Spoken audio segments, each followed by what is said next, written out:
പ്രഭാഷകൻ 28 16 തുടങ്ങി വാക്യങ്ങൾ.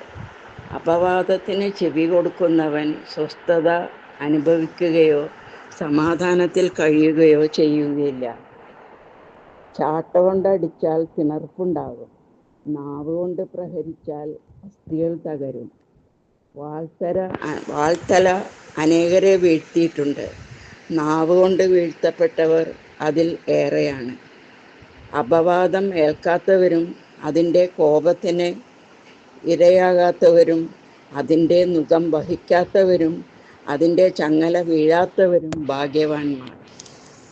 അതിൻ്റെ നുകം ഇരുമ്പും ചങ്ങല പിച്ചളയുമാണ്. അത് വരുത്തുന്ന മരണം ദുർമരണമാണ്. പാതാളമാണ് അതിനേക്കാൾ അഭികാമ്യം. ദൈവഭക്തൻ്റെ മേൽ അതിന് അധികാരമില്ല. അവൻ അതിൻ്റെ അഗ്നിയിൽ ദഹിക്കുകയുമില്ല.